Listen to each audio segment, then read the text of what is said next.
এবার সুগন্ধি ব্যবসায় নেমেছেন দুনিয়ার সবচেয়ে ক্ষমতাধর প্রেসিডেন্ট ডোনাল্ড ট্রাম্প।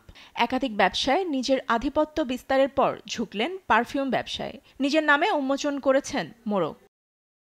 সোমবার সামাজিক যোগাযোগ মাধ্যম ট্রুথ সোশ্যালে ট্রাম্প ফ্রেগ্রেন্স নামে প্রচারণায় নেমেছেন।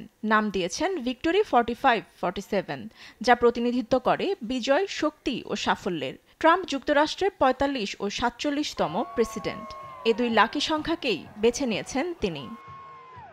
সুগন্ধির বোতলে আছে ট্রাম্পের স্বাক্ষর। পুরুষের জন্য কালো বোতল ও নারীর জন্য লাল বোতল পাওয়া যাচ্ছে gettrumpfragrance.com ওয়েবসাইটে। প্রতিটির মূল্য পড়বে $২৪৯ ট্রাম্পের সুগন্ধি ব্যবসা নিয়ে তৈরি হয়েছে আলোচনা সমালোচনা।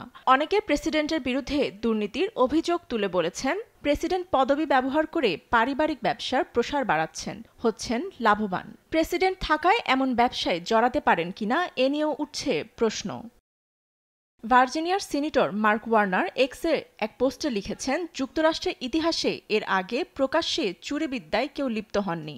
এছাড়াও ভারমন্টের ডেমোক্র্যাট সিনেটর পিটার ওয়েলস বলেন, ট্রাম্প যখন সুগন্ধির বিজ্ঞাপন নিয়ে ব্যস্ত, রিপাবলিকানরা তখন দরিদ্র মার্কিনীদের মেডিকেয়ার সুবিধা কমানোর বাজেট বিল নিয়ে ব্যস্ত। ট্রাম্পের ব্যবসার মধ্যে আছে লাইসেন্স চুক্তি, ক্রিপ্টো প্রজেক্ট, গলফ ক্লাব সহ আরও অনেক কিছু। ফাতেমা তাসনিম, নিউজ ডেস্ক, দেশ টিভি।